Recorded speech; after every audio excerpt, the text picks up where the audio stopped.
ನಮಸ್ಕಾರ, ಕನ್ನಡ ಒನ್ ನ್ಯೂಸ್ಗೆ ಸ್ವಾಗತ. ನಾನು ನಿಶ್ಮಾ ಇರ್ಷಾದ್. ಮುಂಬೈನ ಭಿಂಡಿ ಬಜಾರ್ ಘಟನೆ ನಡೆದು ಹಲವು ದಿನಗಳೇ ಕಳೆದಿದೆ. ಕಲ್ಲಂಗಡಿ ಹಣ್ಣು ತಿಂದು ಒಂದೇ ಕುಟುಂಬದ 4 ಮೃತಪಟ್ಟ ಸುದ್ದಿ ಕೇಳಿ ನಾವೆಲ್ಲರೂ ಅಂದುಕೊಂಡಿದ್ದು ಅದೊಂದು ಫುಡ್ ಪಾಯ್ಸನ್ ಅಂತ. ಆದ್ರೆ ಈಗ ಬಂದಿರುವ ಫಾರೆನ್ಸಿಕ್ ರಿಪೋರ್ಟ್ ಇಡೀ ದೇಶವೇ ನಡುಗುವಂತಹ ಸತ್ಯವನ್ನ ಹೊರಹಾಕಿದೆ.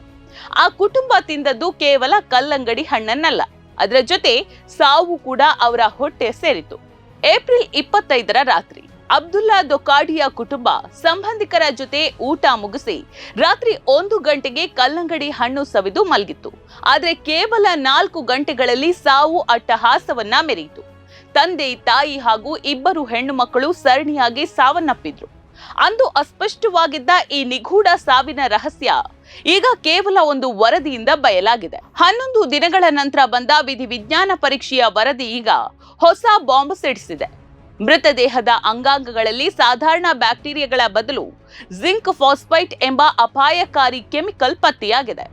ಇದು ಬೇರೆ ಯಾವುದೂ ಅಲ್ಲ, ಸಾಮಾನ್ಯವಾಗಿ ಇಲಿಗಳನ್ನ ಕೊಲ್ಲೋದಕ್ಕೆ ಬಳಸುವಂತಹ ಇಲಿಪಾಷಣ. ಹೌದು, ಕಲ್ಲಂಗಡಿ ಹಣ್ಣಿನ ಮಾದರಿಯಲ್ಲೂ ಇದೇ ವಿಷದ ಕುರುಹುಗಳು ಸಿಕ್ಕಿದೆ. ಶವ ಪರೀಕ್ಷೆಯ ವೇಳೆ ವೈದ್ಯರು ಒಂದು ವಿಚಾರವನ್ನ ನೋಡಿ ಬೆಚ್ಚಿ ಬಿದ್ದಿದ್ರು. ಮೃತರ ಮೆದುಳು, ಹೃದಯ ಮತ್ತು ಕರುಳು ಪೂರ್ತಿ ಹಸಿರು ಬಣ್ಣಕ್ಕೆ ತಿರುಗಿದ್ವು. ಇದಕ್ಕೆ ಕಾರಣ ಈ ಜಿಂಕ್ ಫಾಸ್ಫೈಟ್. ಇದು ಹೊಟ್ಟೆಯೊಳಗಿನ ಆಮ್ಲದ ಜೊತೆ ಸೇರಿದ ತಕ್ಷಣ ಫಾಸ್ಫೈನ್ ಎಂಬ ಅನಿಲವನ್ನ ಬಿಡುಗಡೆ ಮಾಡುತ್ತೆ. ಈ ಅನಿಲವು ಮನುಷ್ಯನ ದೇಹದ ಪ್ರತಿಯೊಂದು ಅಂಗವನ್ನ ಒಳಗಿನಿಂದಲೇ ಸುಟ್ಟು ಹಾಕುತ್ತೆ. ಇದರಿಂದ ಕ್ಷಣಾರ್ಧದಲ್ಲಿ ಆರ್ಗನ್ ಫೇಲ್ಯೂರ್ ಸಂಭವಿಸಿ ಸಾವು ಉಂಟಾಗ್ತದೆ. ಪೊಲೀಸರ ಈಗಿನ ತನಿಖೆ ಈ ಇಲಿ ವಿಷಯದ ಸುತ್ತಲೇ ಸುತ್ತುತ್ತಾ ಇದೆ.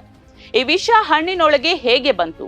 ಹಣ್ಣನ್ನ ಸ್ಟೋರ್ ಮಾಡುವ ಗೋದಾಮುಗಳಲ್ಲಿ ಇಲಿಗಳನ್ನ ಕೊಲ್ಲೋದಕ್ಕೆ ಬಳಸಿದ ವಿಷ ಅಜಾಗರೂಕತೆಯಿಂದ ಹಣ್ಣಿಗೆ ತಗುಲಿತೆ, ಅಥವಾ ಕಲ್ಲಂಗಡಿ ಕತ್ತರಿಸುವಾಗ ಅದೇ ವಿಷದ ಕೈಗಳು ಅಬ್ದುಲ್ಲಾ ಕುಟುಂಬಕ್ಕೆ ಮೃತ್ಯುವಾದ್ವೆ, ಅಥವಾ ಇದರ ಹಿಂದೆ ಯಾವುದಾದ್ರೂ ಭಯಾನಕ ಕ್ರಿಮಿನಲ್ ಸಂಚಿದೆಯೇ?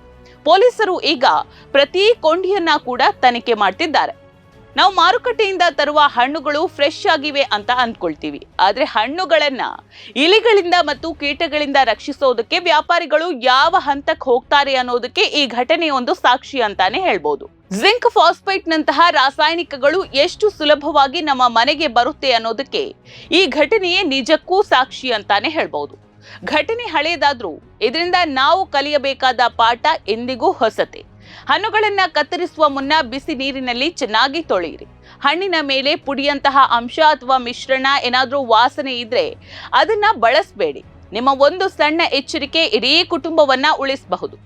ಮುಂಬೈನ ಈ ಕುಟುಂಬಕ್ಕೆ ಬಂದ ಸ್ಥಿತಿ ಯಾರಿಗೂ ಬರೋದು ಬೇಡ. ಹಾಗಾಗಿ ಎಲ್ಲರೂ ಜಾಗರೂಕರಾಗಿರಿ, ಸುರಕ್ಷಿತವಾಗಿರಿ.